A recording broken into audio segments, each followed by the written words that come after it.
News 18 ಗೆ ಸ್ವಾಗತ. ನಾನ್ ಧನುಶ್ರೀ ಪೂಜಾರಿ. ಕನ್ನಡ ನಾಮಫಲಕ ಕಡ್ಡಾಯಕ್ಕೆ ಕರವೇ ಕಾರ್ಯಕರ್ತರು ಆಗ್ರಹವನ್ನ ಮಾಡ್ತಾ ಇದ್ದಾರೆ. ಬೆಂಗಳೂರಿನಲ್ಲಿ ಆಂಗ್ಲ ಭಾಷೆ ಫಲಕ ನೋಡಿ ಕಲ್ಲನ್ನ ತೂರಾಟ ಮಾಡ್ತಾ ಇದ್ದಾರೆ. ಇದೀಗ ಡೆಕತ್ಲಾನ್ ಬ್ಯಾನರ್ ಹರಿದು ಕಲ್ಲು ತೂರಿದ್ದಾರೆ ಕರವೇ ಕಾರ್ಯಕರ್ತರು. ಬೆಳಗ್ಗೆಯಿಂದ ಈಗ ಕರವೇ ಕಾರ್ಯಕರ್ತರು ನಾರಾಯಣಗೌಡ ಬಣದ ಕರವೇ ಕಾರ್ಯಕರ್ತರಿದ್ದಾರೆ. ಕನ್ನಡ ನಾಮಫಲಕ ಕಡ್ಡಾಯ ವಿಚಾರವನ್ನ ಹಿಡಿದುಕೊಂಡು ಒಂದು ಪ್ರತಿಭಟನೆಯನ್ನ ಮಾಡ್ತಾ ಇದ್ದಾರೆ. ಹಾಗೇನೆ ಎಲ್ಲೆಲ್ಲ ಆಂಗ್ಲ ಭಾಷೆಯ ಒಂದು ನಾಮಫಲಕಗಳು ಸಿಗತ್ತೆ ಅದನ್ನ ಹರಿದು ಹಾಕ್ತಾ ಇದ್ದಾರೆ. ಇದೀಗ ಚಿಕ್ಕ ಜಾಲದ ಬಳಿ ಕಾಫಿ ಶಾಪ್ ಮೇಲೂ ಕಲ್ಲು ತೂರಾಟ ನಡೆಸಿದ್ದಾರೆ ಕರವೇ ಕಾರ್ಯಕರ್ತರು.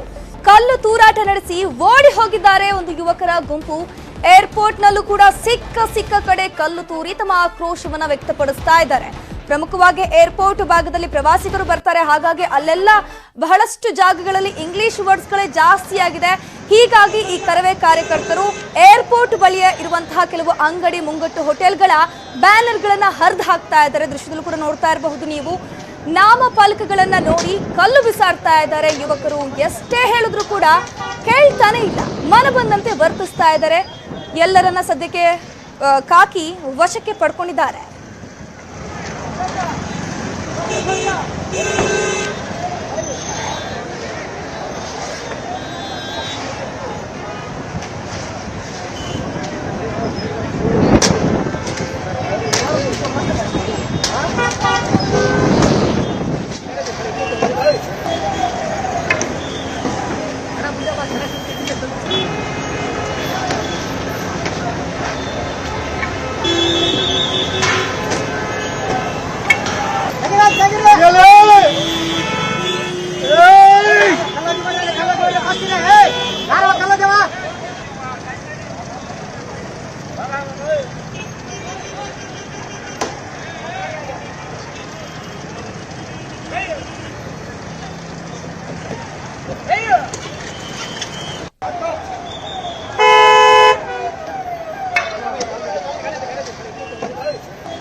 ದೃಶ್ಯದಲ್ಲೂ ಕೂಡ ನೋಡ್ತಾ ಇರಬಹುದು ನಾರಾಯಣಗೌಡ ಬಣದ ಕರವೇ ಕಾರ್ಯಕರ್ತರು, ಕರ್ನಾಟಕ ರಕ್ಷಣಾ ವೇದಿಕೆಯ ಕಾರ್ಯಕರ್ತರು ಇದೀಗ ಕನ್ನಡ ನಾಮಫಲಕ ಕಡ್ಡಾಯ ಒಂದು ವಿಚಾರವನ್ನ ಹಿಡ್ಕೊಂಡು ಈಗ ಪ್ರತಿಭಟನೆಯನ್ನ ಮಾಡ್ತಾ ಇದ್ರು.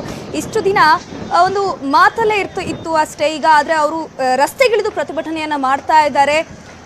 ಇಷ್ಟು ದಿನ ಆಂದೋಲನವನ್ನ ಮಾಡ್ತಾ ಇದ್ರು, ಈಗ ಪ್ರತಿಭಟನೆ ಮಾಡ್ತಾ ಇದ್ದಾರೆ. ರಸ್ತೆಯಲ್ಲಿ ಸಿಕ್ಕಂತಹ ಬೋರ್ಡ್ಗಳನ್ನ ಹರಿದು ಹಾಕ್ತಾ ಇದ್ದಾರೆ.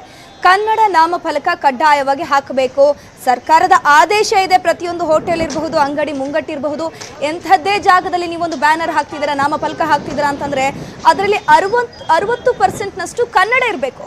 ಉಳಿದಂತಹ ಭಾಷೆಗಳು ಸಾಮಾನ್ಯವಾಗಿ ಪ್ರವಾಸಿಗರು ಬರ್ತಾರೆ, ಹಾಗಾಗಿ ಅವ್ರಿಗೂ ಅರ್ಥ ಆಗುವಂತಹ ಭಾಷೆಯಲ್ಲಿ ಯಾವ್ದಾದ್ರು ಇದ್ರೂ ಪರವಾಗಿಲ್ಲ. ಆದ್ರೆ 60% ಕನ್ನಡ ಅಲ್ಲಿ ಕಡ್ಡಾಯವಾಗಿ ಇರಬೇಕು ಅಂತ ಸರ್ಕಾರ ಆದೇಶವನ್ನ ಹೊರಡಿಸಿತ್ತು. ಆದ್ರೂ ಕೂಡ ಯಾವೊಂದೇ ಮಾಲೀಕರು ಕೂಡ ಎಚ್ಚೆತ್ತುಕೊಂಡಿಲ್ಲ. ಇದರಿಂದ ರೊಚ್ಚಿಗೆದ್ದಂತಹ ಕರವೇ ಕಾರ್ಯಕರ್ತರು ಇವತ್ತು ಬೀದಿಗಿಳಿದು ಪ್ರತಿಭಟನೆಯನ್ನ ನಡೆಸಿದ್ರು. ಅದರ ಜೊತೆಗೆ ಕೆಲ ಕರವೇ ಕಾರ್ಯಕರ್ತರಂತೂ ಮನ ಬಂದಂತೆ ವರ್ತಿಸ್ತಾ ಇದ್ದಾರೆ, ಬ್ಯಾನರ್ಗಳನ್ನ ಹರಿದು ಹಾಕ್ತಾ ಇದ್ದಾರೆ. ಸಾಮಾನ್ಯವಾಗಿ ಗಾಜಿನ ಬಿಲ್ಡಿಂಗ್ ಇರತ್ ನೋಡಿ, ಅದಕ್ಕೆಲ್ಲ ಕಲ್ಲನ್ನ ತೂರಾಡ್ತಾ ಇದ್ದಾರೆ.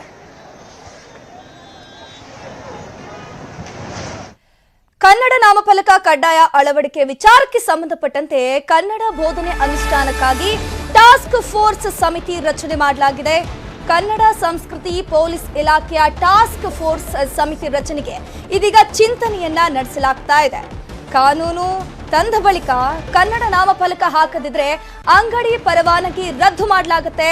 ಹಾಗೇನೆ ಶಾಲೆಗಳಲ್ಲಿ ಕನ್ನಡ ಬೋಧನೆ ಮಾಡದಿದ್ರೆ ದಂಡವನ್ನ ವಿಧಿಸಲಾಗುತ್ತೆ ಶಾಲೆಗಳ ಮೇಲೆ.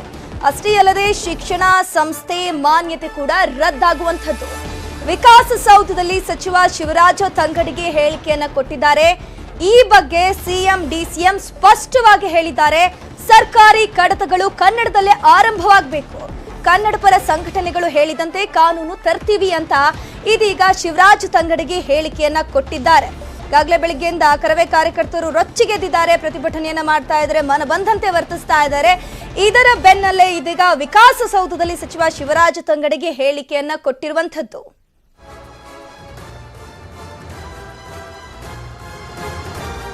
ಈಗ ಸರ್ಕಾರ ಕೂಡ ಎಚ್ಚೆತ್ತುಕೊಂಡಿದೆ. ಹಾಗೇನೆ ಸಚಿವ ಶಿವರಾಜ್ ತಂಗಡಗಿ ಕೂಡ ಹೇಳಿಕೆಯನ್ನು ಕೊಟ್ಟಿದ್ದಾರೆ. ಕನ್ನಡ ಬೋಧನೆ ಅನುಷ್ಠಾನಕ್ಕಾಗಿ ನಾವೊಂದು ಟಾಸ್ಕ್ ಫೋರ್ಸ್ ಸಮಿತಿಯನ್ನ ರಚನೆ ಮಾಡ್ತೀವಿ. ಕನ್ನಡ ಸಂಸ್ಕೃತಿ ಪೊಲೀಸ್ ಇಲಾಖೆ ಟಾಸ್ಕ್ ಫೋರ್ಸ್ ಸಮಿತಿ ರಚನೆಗೆ ಇದೀಗ ಚಿಂತನೆ ನಡೆಸಲಾಗ್ತಿದೆ. ಕಾನೂನನ್ನು ತಂದ ಬಳಿಕ ಕನ್ನಡ ನಾಮಫಲಕ ಹಾಕದಿದ್ರೆ ಅಂಗಡಿಯ ಪರವಾನಗಿ ರದ್ದು ಮಾಡಲಾಗುತ್ತೆ. ಇಲ್ಲಿ ಗಮನಿಸಬಹುದು, ಯಾವುದೇ ಒಂದು ಅಂಗಡಿ ಮುಂಗಟ್ಟಿರಬಹುದು, ಹೋಟೆಲ್ಗಳಿರಬಹುದು, ಅಲ್ಲಿ ಕಾನೂನು ತಂದ ಬಳಿಕ ಕನ್ನಡ ನಾಮಫಲಕ ಹಾಕದಿದ್ರೆ ಆ ಒಂದು ಪರ್ಟಿಕ್ಯುಲರ್ ಅಂಗಡಿಯ ಪರವಾನಗಿಯನ್ನ ರದ್ದು ಮಾಡಲಾಗುತ್ತೆ. ಶಾಲೆಗಳಲ್ಲಿ ಕನ್ನಡ ಬೋಧನೆ ಮಾಡದಿದ್ರೆ ಆ ಯಾವ ಶಾಲೆ ಇರುತ್ತೆ ನೋಡಿ, ಕನ್ನಡ ಬೋಧನೆ ಮಾಡದಂತಹ ಶಾಲೆಗಳ ಮೇಲೆ ದಂಡ ವಿಧಿಸಲಾಗುತ್ತೆ. ಅಷ್ಟೇ ಅಲ್ಲದೆ ಶಿಕ್ಷಣ ಸಂಸ್ಥೆಯ ಮಾನ್ಯತೆ ಕೂಡ ರದ್ದು ಮಾಡಲಾಗುತ್ತೆ. ವಿಕಾಸಸೌಧದಲ್ಲಿ ಸಚಿವ ಶಿವರಾಜ್ ತಂಗಡಗಿ ಈ ರೀತಿಯ ಹೇಳಿಕೆಯನ್ನು ಕೊಟ್ಟಿದ್ದಾರೆ. ಇಷ್ಟೊಂದೆಲ್ಲ ಪ್ರತಿಭಟನೆ ಆಯಿತು, ಇಷ್ಟೊಂದೆಲ್ಲ ರೊಚ್ಚಿಗೆದ್ದಿದ್ದಾರೆ ಯಾವಾಗ ಕರವೇ ಕಾರ್ಯಕರ್ತರು. ಇವಾಗ ಸರ್ಕಾರ ಕೂಡ ಒಂದು ರೀತಿ ಚಿಂತನೆಯನ್ನ ಮಾಡ್ತಾ ಇದೆ. ಟಾಸ್ಕ್ ಫೋರ್ಸ್ ಸಮಿತಿಯ ರಚನೆಗೆ ಚಿಂತನೆಯನ್ನ ನಡೆಸಲಾಗ್ತಾ ಇದೆ. ಪದಾಧಿಕಾರಿಗಳ ಮೊದಲ ಸಭೆಯಲ್ಲೇ ಯತ್ನಾಳ್ ಬಗ್ಗೆ ದೂರು ಸಲ್ಲಿಸಲಾಗಿದೆ. ಯತ್ನಾಳ್ ವಿರುದ್ಧ ಕ್ರಮಕ್ಕೆ ಹೊಸ ಪದಾಧಿಕಾರಿಗಳು ಒತ್ತಾಯವನ್ನ ಮಾಡ್ತಾ ಇರುವಂತದ್ದು. ಯತ್ನಾಳ್ ವಿರುದ್ಧ ಕ್ರಮ ಕೈಗೊಳ್ಳುವಂತೆ ಸಭೆಯಲ್ಲಿ ನಿರ್ಣಯವನ್ನ ಮಾಡಲಾಗಿರುವಂಥದ್ದು. ಈಗಾಗಲೇ ಪದಾಧಿಕಾರಿಗಳ ನೇಮಕ ಆಗಿದೆ. ಪದಾಧಿಕಾರಿಗಳ ಮೊದಲ ಸಭೆ ಇವತ್ತು ನಡೀತಾ ಇತ್ತು. ಈ ಒಂದು ಸಭೆಯಲ್ಲಿ ಪ್ರಮುಖವಾಗಿ ಹೈಲೈಟ್ ಆಗಿರುವಂತದ್ದು ಯತ್ನಾಳ್ ಬಗೆಗಿನ ದೂರುಗಳು. ಯತ್ನಾಳ್ ವಿರುದ್ಧ ಕ್ರಮಕ್ಕೆ ಹೊಸ ಪದಾಧಿಕಾರಿಗಳು ಒತ್ತಾಯವನ್ನ ಮಾಡ್ತಾ ಇದ್ದಾರೆ. ಯತ್ನಾಳ್ ವಿರುದ್ಧ ಕ್ರಮ ಕೈಗೊಳ್ಳುವಂತೆ ಸಭೆಯಲ್ಲಿ ನಿರ್ಣಯ ಕೂಡ ಆಗಿರುವಂತದ್ದು. ಇನ್ನು ಹೈಕಮಾಂಡ್ಗೆ ದೂರು ನೀಡಲು ಪದಾಧಿಕಾರಿಗಳ ಸಭೆಯಲ್ಲಿ ಒಂದು ನಿರ್ಧಾರವನ್ನು ಮಾಡಲಾಗಿದೆ. ಯತ್ನಾಳ್ ಹೇಳಿಕೆಗಳೇ ಕಾಂಗ್ರೆಸ್ಗೆ ಅಸ್ತ್ರವಾಗ್ತಿದೆ ಅಂತ ಕಿಡಿಕಾರ್ತಾ ಇದ್ದಾರೆ ಹೊಸ ಪದಾಧಿಕಾರಿಗಳು. ಇನ್ನು ಸಭೆಯಲ್ಲಿ ಸರ್ವಸಮ್ಮತವಾಗಿ ಈ ಒಂದು ನಿರ್ಣಯವನ್ನ ತೆಗೆದುಕೊಳ್ಳಲಾಗಿದೆ. ಡಿವಿಎಸ್ ಕೂಡ ಯತ್ನಾಳ್ ವಿರುದ್ಧ ಅಸಮಾಧಾನವನ್ನ ಹೊರಹಾಕಿದ್ದಾರೆ. ಈಗಾಗಲೇ ಯತ್ನಾಳ್ ಅವರು ಹೇಳಿರುವಂತಹ ಒಂದು ಭ್ರಷ್ಟಾಚಾರದ ಆರೋಪ ಏನಿದೆ, ಇದೀಗ ಕಾಂಗ್ರೆಸ್ನವರಿಗೂ ಆಹಾರವಾಗಿದೆ. ಇದೇ ವಿಚಾರಕ್ಕೆ ಸಂಬಂಧಪಟ್ಟಂತೆ ಸಿಎಂ ಕೂಡ ಪ್ರತಿಕ್ರಿಯೆ ಕೊಟ್ಟಿದ್ರು. ಯತ್ನಾಳ್ ಅವರು ನಾವು ರಚಿಸಿದಂತಹ ಒಂದು ಕಮಿಟಿ ಮುಂದೆ ಬಂದು ಏನೆಲ್ಲ ಅವರ ಜೊತೆ ಡಾಕ್ಯುಮೆಂಟ್ ಇದೆ ಅದನ್ನ ಸಬ್ಮಿಟ್ ಮಾಡಲಿ ಅಂತ ಸಿಎಂ ಕೂಡ ಹೇಳಿದ್ರು. ಇದೀಗ ಪದಾಧಿಕಾರಿಗಳ ಇವತ್ತು ಮೊದಲ ಸಭೆಯಲ್ಲೇ ಯತ್ನಾಳ್ ಬಗ್ಗೆ ದೂರುಗಳ ಸುರಿಮಳೆಯೇ ಬಂದಿರುವಂತದ್ದು. ಪಕ್ಷದ ಇತ್ತೀಚಿನ ಎಲ್ಲ ಬೆಳವಣಿಗೆಗಳ ಬಗ್ಗೆ ಗಂಭೀರವಾದಂತಹ ಚರ್ಚೆ ಆಗಿದೆ. ಇಂಡೋರ್ನಲ್ಲಿ ಆಗಿರುವಂತಹ ಚರ್ಚೆಯನ್ನ ಡಿಸ್ಕ್ಲೋಸ್ ಮಾಡೋದಕ್ಕೆ ಆಗೋದಿಲ್ಲ. ಚರ್ಚೆ ಹೇಳುವಂಥದ್ದು ಇಷ್ಟೇ, ರಾಜ್ಯದಲ್ಲಿ ಪಕ್ಷದ ಘನತೆಗೆ ಚ್ಯುತಿ ಬರುವಂತಹ ಯಾವ ಚಟುವಟಿಕೆಗಳನ್ನು ಪಕ್ಷ ಸಹಿಸೋದಿಲ್ಲ. ಅದರ ಬಗ್ಗೆ ಗಂಭೀರವಾದಂತಹ ಚರ್ಚೆಗಳು ನಾಲ್ಕು ಗೋಡೆಗಳ ಮಧ್ಯದಲ್ಲಿ ನಡೆದಿದ್ದಾವೆ.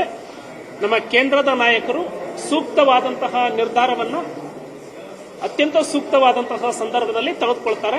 ಅದನ್ನು ಎಲ್ಲರೂ ಕೂಡ ಗಂಭೀರವಾಗಿ ಚರ್ಚೆಯನ್ನ ಮಾಡಿದ್ದಾರೆ. ಯಾವುದೇ ಶಿಸ್ತು ಅಶಿಸ್ತುಗಳು ಸೇರಿದಂತೆ ಪಾರ್ಟಿಯ ಮುಖಂಡರ ಎಲ್ಲಾ ಚಟುವಟಿಕೆಗಳ ಬಗ್ಗೆ ರಾಜ್ಯದ ಅಧ್ಯಕ್ಷರು ಮತ್ತು ರಾಷ್ಟ್ರೀಯ ತಂಡಗಳು ಕಾಲಕಾಲಕ್ಕೆ ಗಮನಿಸ್ತಾ ಇದೆ.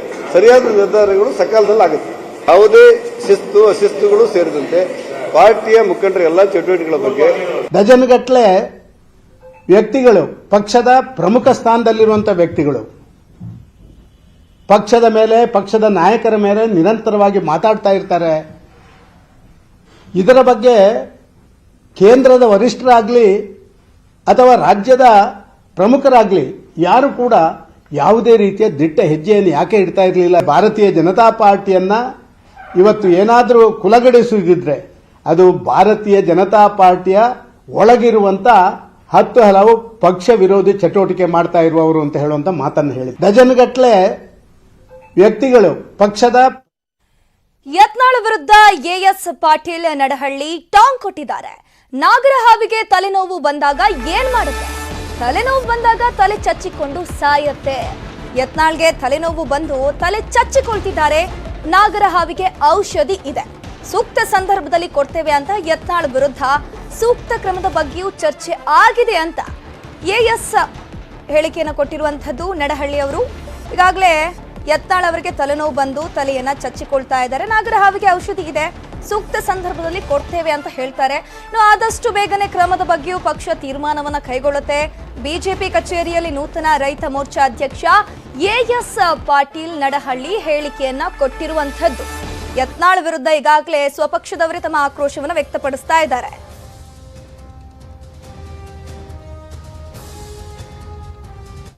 ಈಗ ನಾನೊಂದು ಮಾತು ಹೇಳಲಿಕ್ಕೆ ಬಯಸ್ತೇನೆ. ನಾಗರ ಹಾವಿಗೆ ತಲೆನೋವು ಬಂದ್ರೆ ಏನ್ ಮಾಡ್ತದಂತೆ? ನಾಗರ ಹಾವಿಗೆ ತಲೆನೋವು ಬಂದ್ರೆ ಏನ್ ಮಾಡ್ತದೆ ಹೇಳಿ? ಅದು ತಲೆ ಚಚ್ಕೊಳ್ತಾ ಇರ್ತದಂತ. ಹಂಗೆ ನಾಗರ ಹಾವಿಗೆ ತಲೆನೋವು ಬಂದಿದೆ, ತಲೆ ಚಚ್ಕೊಳ್ತಾ ಇದೆ. ಇವತ್ತಿಲ್ಲ ನಾಳೆ ತನ್ನ ತಲೆನ ತಾನೇ ಚಚ್ಕೊಂಡು ನಾಗರ ಹಾವು ಸಾಯ್ತದೆ ವಿನ ಬೇರೆಯವ್ರನ್ನ ಸಾಯಿಸಲಿಕ್ಕೆ ಸಾಧ್ಯ ಇಲ್ಲ. ಪಕ್ಷದ ಚೌಕಟ್ಟಿನಲ್ಲಿ ಈ ವಿಚಾರವನ್ನ ಗಂಭೀರವಾಗಿ ನಾವು ಚರ್ಚೆ ಮಾಡಿದ್ದೇವೆ.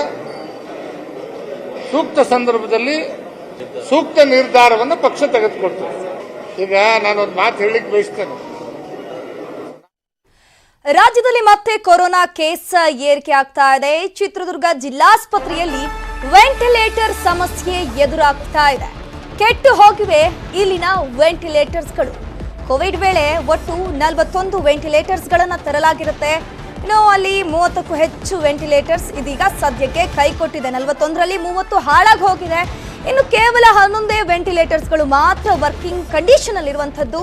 ರಾಜ್ಯದಲ್ಲಿ ಇದೀಗ ಮತ್ತೆ JN1 ಹೊಸ ತಳಿ ರುದ್ರ ತಾಂಡವ ಆಡ್ತಾ ಇರುವಂತಹ ಸಂದರ್ಭದಲ್ಲಿ ಚಿತ್ರದುರ್ಗ ಜಿಲ್ಲಾಸ್ಪತ್ರೆಯಲ್ಲಿ ವೆಂಟಿಲೇಟರ್ ಸಮಸ್ಯೆ ಇದೀಗ ತಲೆದೂರಿರುವಂಥದ್ದು. ಯಾಕಂದ್ರೆ ಕಳೆದ ಬಾರಿ ಕೊರೋನಾ ಟೈಮ್ನಲ್ಲಿ 41 ವೆಂಟಿಲೇಟರ್ಸ್ ಅನ್ನ ತರಲಾಗಿರುತ್ತೆ. ಅದರಲ್ಲಿ 30ಕ್ಕೂ ಹೆಚ್ಚು ವೆಂಟಿಲೇಟರ್ಸ್ಗಳು ಕೈಕೊಟ್ಟಿವೆ. ಕೇವಲ 11 ವೆಂಟಿಲೇಟರ್ಸ್ಗಳು ಮಾತ್ರ ವರ್ಕಿಂಗ್ ಕಂಡೀಷನ್ ನಲ್ಲಿ ಇರುವಂಥದ್ದು. 3 ಆಕ್ಸಿಜನ್ ಪ್ಲಾಂಟ್ ಪೈಕಿ 1ರಲ್ಲಿ ತಾಂತ್ರಿಕ ದೋಷ ಕಾಣಿಸ್ತಾ ಇದೆ. ಕೋಟಿಗಟ್ಟಲೆ ಖರ್ಚು ಮಾಡಿದಂತಹ ಸರ್ಕಾರದ ಹಣ ಇದೀಗ ವೇಸ್ಟ್ ಆಗಿ ಹೋಗಿದೆ. ಎಲ್ಲಾ ಸಿದ್ಧತೆ ಆಗ್ತಿದೆ ಅಂತಿದ್ದಾರೆ ಜಿಲ್ಲಾಸ್ಪತ್ರೆಯ ವೈದ್ಯರು. ದೃಶ್ಯದಲ್ಲೂ ಕೂಡ ನೋಡ್ತಾ ಇರಬಹುದು. ಕಳೆದ ವರ್ಷದ ಕೊರೋನಾ ಸಂದರ್ಭದಲ್ಲಿ ಒಂದಷ್ಟು 41 ವೆಂಟಿಲೇಟರ್ಸ್ಗಳನ್ನ ತರಲಾಗತ್ತೆ. ಅದರಲ್ಲಿ ಈಗ ವರ್ಕಿಂಗ್ ಕಂಡೀಷನ್ ಅಲ್ಲಿರೋದು ಬರೀ 11 ಮಾತ್ರ. ಉಳಿದ 30 ಕೆಟ್ಟು ನಿಂತಿವೆ. ಅದನ್ನ ಸರಿ ಮಾಡುವಂತಹ ಕೆಲಸ ಕೂಡ ಆಗ್ತಾ ಇಲ್ಲ. ಈವಾಗ ನಾವು ಜಿಲ್ಲಾಸ್ಪತ್ರೆಯ ವೈದ್ಯರನ್ನ ಪ್ರಶ್ನೆ ಮಾಡಿದ್ರೆ ಅದರ ಎಲ್ಲ ಸಿದ್ಧತೆ ಆಗ್ತಿದೆ ಅಂತ ಒಂದು ಹೇಳಿಕೆಯನ್ನ ಕೊಡ್ತಾ ಇರುವಂತದ್ದು.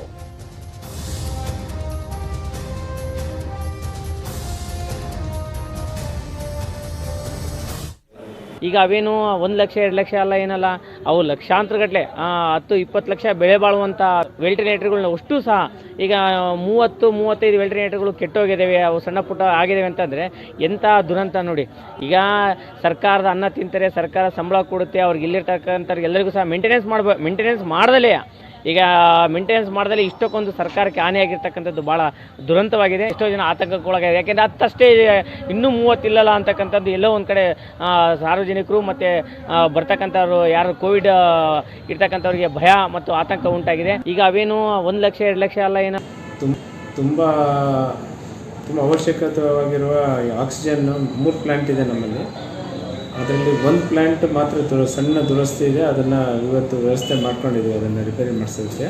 ಹಾಗೆ ವೆಂಟಿಲೇಟರ್ಗಳು ನಮ್ಮಲ್ಲಿ ಒಂದು 41 ವೆಂಟಿಲೇಟರ್ಗಳಿದ್ದು ಅದರಲ್ಲಿ ಒಂದು 11 ಈಗ ಪ್ರೆಸೆಂಟ್ ವರ್ಕಿಂಗ್ ಕಂಡೀಷನಲ್ಲಿದೆ. ಇನ್ನೊಂದು 30 ವೆಂಟಿಲೇಟರ್ಗಳು ಸಣ್ಣ ಪುಟ್ಟ ಅವು ಉಪಯೋಗಿಸದೆ ಅವು ಸಣ್ಣ ಪುಟ್ಟ ದುರಸ್ತಿ ಇದೆ. ಅದನ್ನು ಇವತ್ತು ಬರೋಕ್ಕೆ ಹೇಳಿದ್ವಿ ಇಂಜಿನಿಯರ್ನ. ಇವತ್ತು ಅದನ್ನು ಸರಿಪಡಿಸೋದಕ್ಕೆ ವ್ಯವಸ್ಥೆ ಮಾಡ್ಕೊಂಡಿದ್ದೀವಿ. ಇದ್ರ ಬಗ್ಗೆ ಹೆಚ್ಚಿನ ಡೀಟೇಲ್ಸ್ ನೀಡ್ತಾರೆ ನಮ್ಮ ಪ್ರತಿನಿಧಿ ವಿನಾಯಕ್. ದೂರವಾಣಿ ಸಂಪರ್ಕದಲ್ಲಿ ಜಾಯ್ನ್ ಆಗಿದ್ದಾರೆ. ವಿನಾಯಕ್, ಇದೀಗ ಸದ್ಯ ಚಿತ್ರದುರ್ಗದ ಜಿಲ್ಲಾ ಆಸ್ಪತ್ರೆಯಲ್ಲಿ ವೆಂಟಿಲೇಟರ್ ಸಮಸ್ಯೆ ಕಾಣ್ತಾ ಇದೆ. 41ರಲ್ಲಿ 11 ಮಾತ್ರ ವರ್ಕಿಂಗ್ ಆಗ್ತಾ ಇದೆ. 30ಕ್ಕೂ ಹೆಚ್ಚು ವೆಂಟಿಲೇಟರ್ಸ್ಗಳು ಕೈಕೊಟ್ಟಿವೆ. ಇಲ್ಲಿ ಮೇಂಟೆನೆನ್ಸ್ ಇರಲಿಲ್ವಾ? ಇದೇ ವಿಚಾರಕ್ಕೆ ಸಂಬಂಧಪಟ್ಟಂತೆ ವೈದ್ಯಾಧಿಕಾರಿಗಳು ಚಿಕ್ಕ ಮಿಸ್ಟೇಕ್ ಅಂತ ಹೇಳ್ತಾ ಇದ್ದಾರೆ. ಸದ್ಯಕ್ಕೆ ಇದನ್ನ ಸರಿಪಡಿಸುವಂತಹ ಕೆಲಸ ಆಗ್ತಾ ಇದೆಯಾ ಅಲ್ಲಿ ಅಂತ?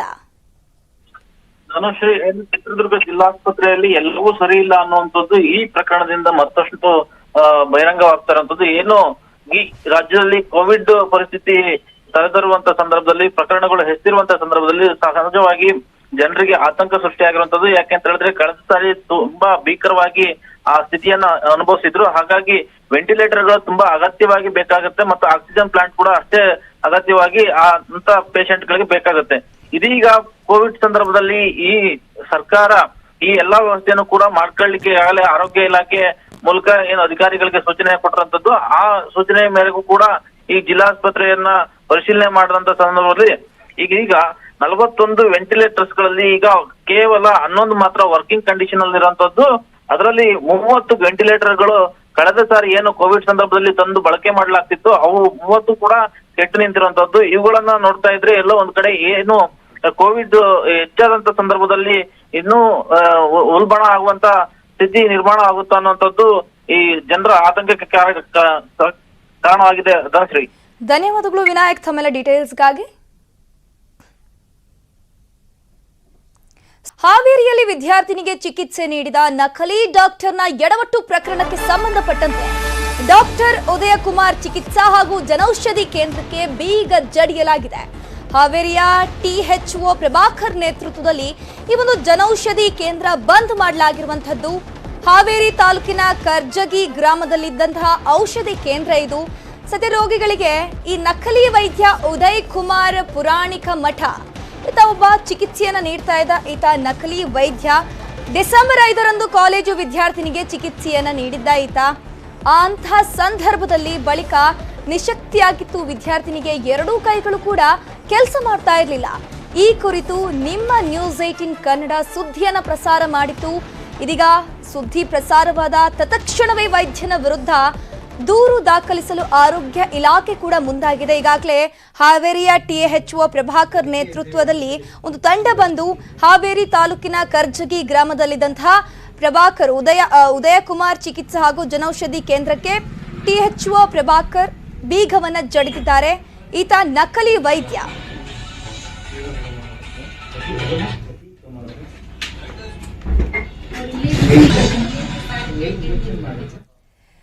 ಮಧ್ಯಪ್ರದೇಶದ ಜೈಪುರದಲ್ಲಿ ಭೀಕರ ಕೊಲೆಯಾಗಿದೆ. ಇಬ್ಬರ ಮೇಲೆ ಕಾರ್ ಹತ್ತಿಸಿದ್ದಾನೆ ಯುವಕ ಹಾಗೂ ಓರ್ವ ಯುವತಿ. ಸದ್ಯಕ್ಕೆ ಯುವಕ ಯುವತಿ ಸ್ಥಳದಲ್ಲೇ ಸಾವನ್ನಪ್ಪಿದ್ದಾರೆ. ಓರ್ವನ ಸ್ಥಿತಿ ಗಂಭೀರವಾಗಿದೆ. ಹೋಟೆಲ್ ಒಂದರಲ್ಲಿ ಕ್ಷುಲ್ಲಕ ಕಾರಣಕ್ಕೆ ಇವರೆಲ್ಲರ ಮಧ್ಯೆ ಒಂದು ಜಗಳ ಆಗಿತ್ತು. ಹಾಗೆ ಹೋಟೆಲ್ ಹೊರಗೂ ಜಗಳ ಮುಂದುವರೆದಿರುತ್ತೆ. ಕಾರ್ಗೆ ಅಡ್ಡ ಹಾಕಿ ಒಂದು ಗುಂಪು ಗಲಾಟೆಯನ್ನ ಮಾಡುತ್ತೆ. ಈ ವೇಳೆ ಸಿಟ್ಟಾದ ಯುವಕ ಕಾರನ್ನ ಇಬ್ಬರ ಮೇಲೆ ಹತ್ತಿಸಿದ್ದಾನೆ. ಇದರಲ್ಲಿ ಯುವತಿ ಮೃತಪಟ್ಟರೆ ಇನ್ನೊಬ್ಬ ಯುವಕ ತುಂಬಾ ಸೀರಿಯಸ್ ಆಗಿದ್ದಾನೆ. ಕಾರು ಹತ್ತಿಸಿದ ದೃಶ್ಯ ಕೂಡ CCTVಯಲ್ಲಿ ಸೆರೆಯಾಗಿರುವಂತದ್ದು. ಮಧ್ಯಪ್ರದೇಶದ ಜೈಪುರದಲ್ಲಿ ಒಂದು ಭೀಕರ ಕೊಲೆ ಆಗಿದೆ. ದೃಶ್ಯದಲ್ಲೂ ಕೂಡ